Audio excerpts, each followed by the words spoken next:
welcome to my channel, Haylee Marie Vintage. Today I'm excited. I have part 2 of kind of this 2-part 3-piece project. Today I'm going to be sewing for you on camera this very much requested, very poofy sleeved blouse. I'm going to make a couple alterations to this pattern because I've made this pattern 3 times now. There's some size alterations I have to make, and then there are also just a couple other alterations I'd like to make, such as shortening the cuffs. The cuffs are quite long on me. That is a plan for this guy. I know every time I wear one of these blouses, I get a ton of comments asking about the pattern, if I make it, and so here it is. To go with the teal and pastel-y purple of the other 2 pieces I've made for this outfit, I am going to be working with this hot pink holographic fabric. I think this will make a really fun blouse, and it'll be perfect because this blouse doesn't need very much gathering because it's not a dolman sleeve. It's a, I guess I could read the pattern. Raglan. Blouse with front buttons closing, has collar, long raglan sleeves gathered to be button cuffs and optional ribbon bow. I have an optional bow? I'll probably do the optional bow if that's really truly an option. I have really wanted to make a super fun and ridiculous version of this blouse, and this is the perfect time to try it out. I don't really have anything else to say about this project other than I'm really excited about it and I can't wait to show you this process. But with that, we're gonna go ahead and hop into cutting out this fabric.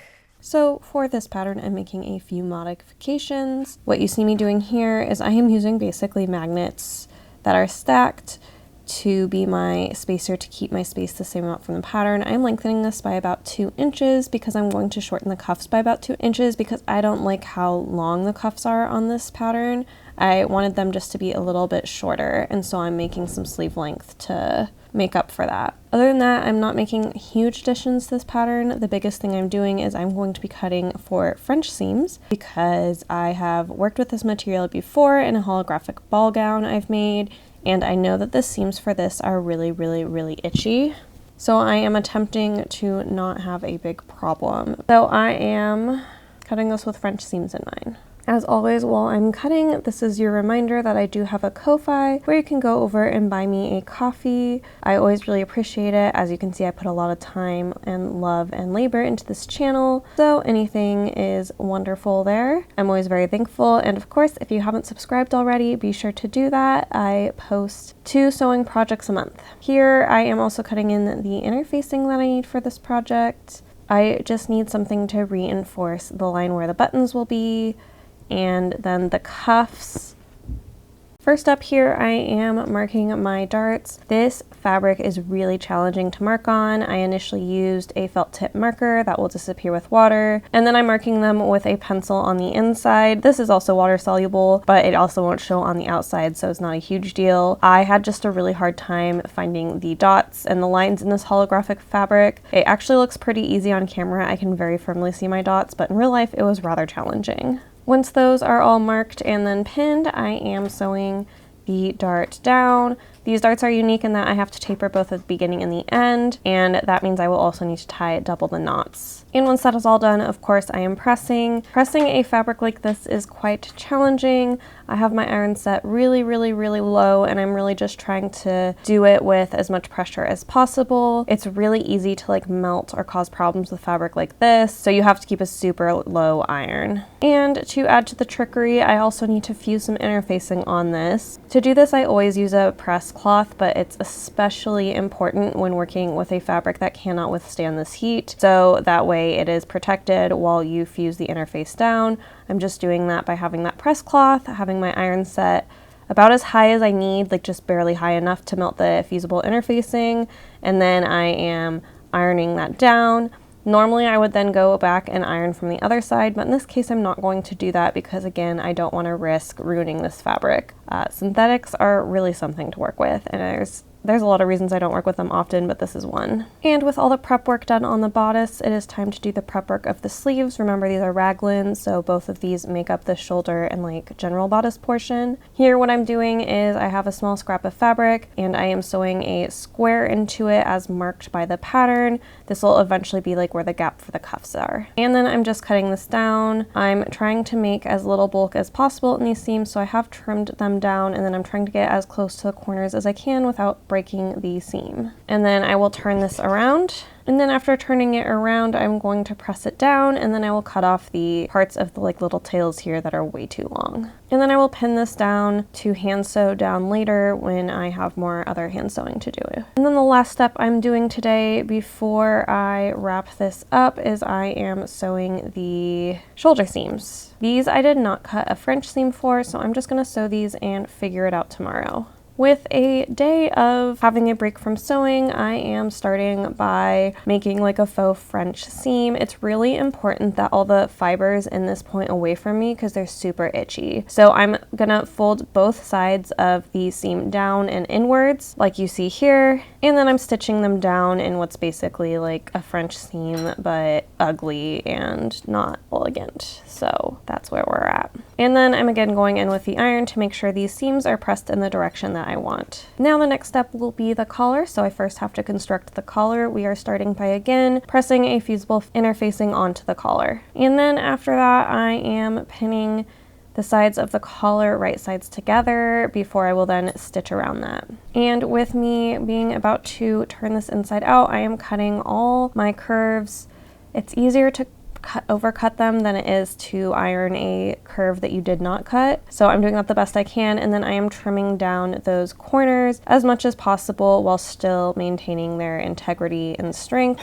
Before then, using the stiletto to poke them out. This is actually pointier than what I'd usually like to use for something like this. But I couldn't find my other turning out tools, so it is what it is, and it is better than scissors, but it did cause me to poke through the collar end, which is not my preferred thing, obviously. But I did end up with a collar that I was very happy with the pressing of. From there, I am putting the collar on the neckline of the shirt, matching all my notches, all the like shoulder and seam markings. There's a lot of markings to make sure you are not messing up this collar. I did have the tiniest bit of extra fabric, but I'm going to do my best to ease that in when I sew it. And then once that's sewn, I am pressing the seam line up into the collar where it will eventually be covered. Here you can see a small little pleat that I wasn't able to ease out, but a little pleat in the neckline isn't going to hurt anybody. I don't think it's worth redoing, and I just don't think sewing should be expected to be 100% perfect. I know when I look at my garments from the 1950s, I can usually find a little tuck like these in them. So it's totally all right, and I would not spend your time worrying so much about perfection. I've been doing some of my pressing different for where things will like tuck up in, and I've been actually folding a line and ironing that and then pinning that to the actual neckline. This just helps because then I'm not trying to like press so many layers, and then I'm not accidentally like pressing fabric in a way I don't desire when I do that. So that is what I'm doing here. Hopefully this makes sense. And I did remember this time to, before stitching this down, quickly stick in my handmade by Haylee Marie in spooky tags that my friends got for me for Christmas one year. These I have to sew in by machine because they're too dense to sew with a by hand needle, but my machine can handle them just fine. This was a very peaceful morning before all hell broke loose in my personal life. I mean, that's a little bit dramatic. I'm fine, everything's fine, but I did not have the chunk of sewing I expected that I had this afternoon. Here I am sewing up the sides. I am using a French seam for this. You've seen me do this quite a few times. These are nice because the sides, the sleeves, and the sides you do all in one stitch, which we love. From here, we're tackling the hem. I first folded it over by 1/4 inch and then sewed it down as close to the edge as possible. Here you see me trimming that so I can fold it over again. I saw this trick either on somebody else's YouTube or on TikTok, but it had never occurred to me to sew the first fold and then trim it and then sew the second fold, and you could get a so much smaller little hem there. So I was pretty excited by this. And then here I have turned it over for the second time, and I have a very, very tiny hem, and I'm really excited about it. After I'd settled everything in my personal life and things had been dealt with, I sat down for some relaxing hand sewing. The only hand sewing I have to do so far is just sewing the collar down and then the little like square things in the sleeves so I can start my steps the next morning. It is finally time to be able to put in the buttonholes this morning. I now no longer dread this step now that I have my buttonhole foot down. But first what I'm doing is I'm pressing a very, very, very clean edge where the edge of the blouse will be. And then from there, I am going to mark where the buttonholes belong according to the pattern instructions or pieces, whatever you want to call it. I no longer mark these while I am cutting out my fabric because every once in a while I'll just find something that makes me want to change the width of the buttonhole or where it is on the edge or something like that. So I no longer mark it then, and instead I mark it at this point in time when the thing is more made up and more in its final form, and I can actually try it on and see if there's any differences I need to make in the buttons. And then once those are marked, I just use my magic button foot to put in all the buttonholes. My last step before I move on to finishing the sleeves is just to put fray check on the buttonholes. I just find this makes a huge difference in the longevity of how nice my buttonholes look. So now this is a must add to my projects. Now we can focus on cuffs, and I am yet again fusing that interfacing to this fabric. The cuffs is the first bit of interfacing that actually did a weird wrinkly gross thing. So that was annoying, and I had to actually iron it from the other side to try to sort that out. This is the only one that I really had much trouble with the interfacing. I forgot that you can do this, and I forgot how much I like it, but the instructions actually already have you press up the side that is going to be the inside of the sleeve where you're going to hand stitch it down before you even stitch these two together, so that way that line is stitched into your seams. It's really smart, and I always forget that I can do it this way, and I definitely prefer this way. And once those are stitched, I get to again really carefully turn this inside out. I do not like pressing this fabric, but I know how important it is now because I'm not going to be able to press this fabric like this ever again once I'm completed with this garment. And with all that done, I can now put in the basting stitches. I do 2 rows of basting stitches at the full length, and I am just going around first 3/8 of an inch from the end, and then I move my needle all the way to the 0 position, and I do this again, and that gives me perfectly spaced basting stitches where I can then sew in the middle of these two and have really, really, really neat gathers. And let me tell you, the gathers for this one, I don't mean to spoil it, but they turned out beautiful. And wow, I forgot how much sleeve goes into such a small cuff here. Here I am gathering that in, and I was matching all my notches and my markings and things like that, and this was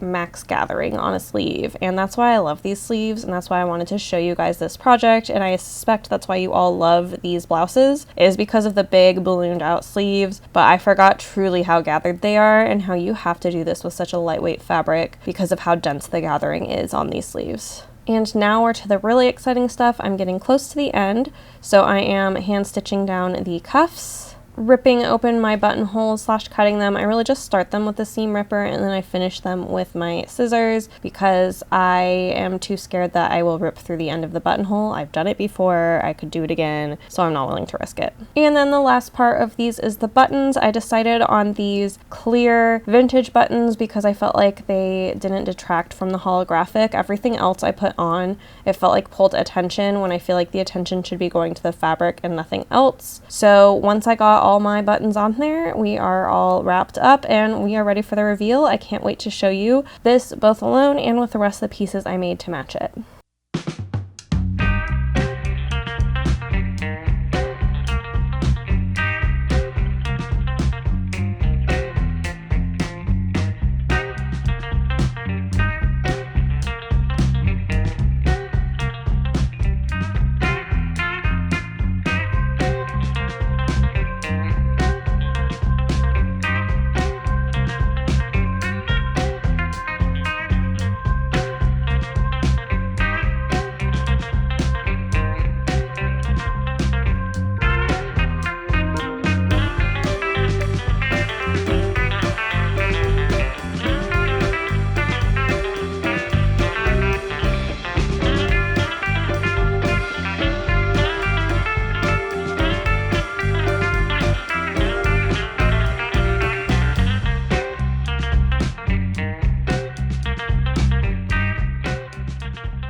Alrighty, so you've seen the reveal. I hope you enjoyed that. It took me a bit to find a spot. Fingers crossed it turned out. But we're gonna, as usual, start with the cost breakdown before going into the final wrap up about how I feel on this project. For the cost breakdown, the fabric was the most expensive thing here. It was $48.62.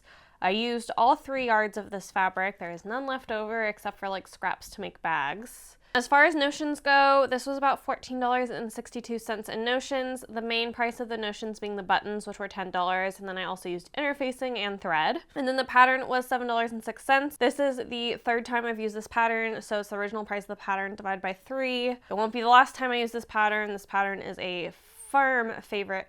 Did I whistle there? Firm favorite of mine. It's beautiful. It's that I feel really comfortable in the button downs that I've made from it. And I really, really, really like the sleeves. They make me feel really elegant. So they have been a big win from me. And the supply total here is $70.30 for this blouse. I'm pretty happy with that because I mean, I'm not gonna lie, I haven't shopped fast fashion in a while, but it feels like it's semi on par with a Zara blouse that would have like similar yardage. So I think I feel pretty okay with that. One of my goals for next year is to brush up more on like what things in fast fashion actually cost these days, because I mainly shop secondhand or make my own clothes. As far as time this took, this actually didn't take that long, which makes sense. I've made this a couple of times already, and it is a shirt. So it took me 6 hours and 15 minutes, so not too shabby. And then as always on this channel, we talk about making a living wage. This is of course not a one-to-one comparison with garment workers. They have a much more efficient system than a home seamstress, and they also have specialized machines to do all these things. Although there are still many steps in making clothing that cannot be done except for by hand, which is something to keep in mind. I feel like people like to really argue with me about the one-to-one-ness of this, and I'm not claiming it's one-to-one in any way, shape, or form. I just know that their clothes should cost more than what they cost right now. If you actually look right now in Bangladesh, there is a huge protest by garment workers against the government because the government is trying to set their minimum wage too low to be livable.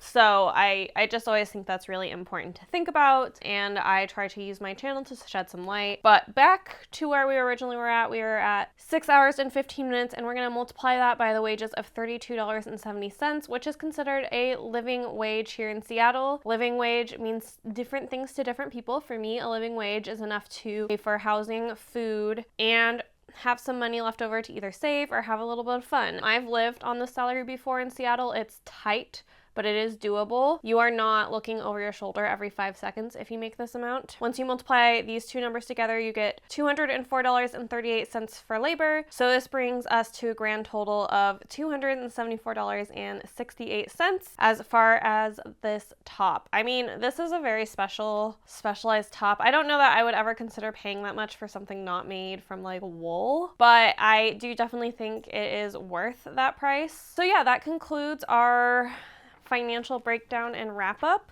Or not wrap up, now we go into the wrap up, which is talking about this blouse. Here she is. She's very pretty. Woo, sparkly. I adore this shirt. I wore it all day today. It did not give me as many sensory issues as I expected. I think overall the French seams really worked. The only place I do get itchy is on the collar around this buttonhole here. And I think it's because this buttonhole has a bunch of stuff sticking out. And then I also have a thing here that has a bunch of tinsel sticking out that I think if I just tuck that in and tack it down, I will not get the itchies there as much anymore. Same on this side. I think this is what was bothering most of the day. But otherwise, I would say the French seams did an A+ job in making sure this wasn't itchy and uncomfy for me. So we love that. And I don't know that I have any project notes. I mean, this is the third time I've made this blouse. I have it pretty figured out by now. I do really like the shortened cuffs, and I did lengthen the sleeve a bit too much for how much I shortened the cuff. So that's gonna, I guess, happen on another iteration, but the making the blouse bigger the way I did worked as well. So yeah, I'm really, really happy with this project. This was very successful. So hopefully you enjoyed this video. As always, you can support me over on Ko-Fi by buying me a coffee, and of course you can support me in the free ways by giving this video a thumbs up and commenting down below. It really helps me in the algorithm. Also, if you share it with people, that always helps too. I will see you next week. I have some travel vlogs coming up, and the week after that, of course, we will have a sewing project, so make sure to subscribe and stick around, and I will see you next time, and so will this little monster back here. Bye!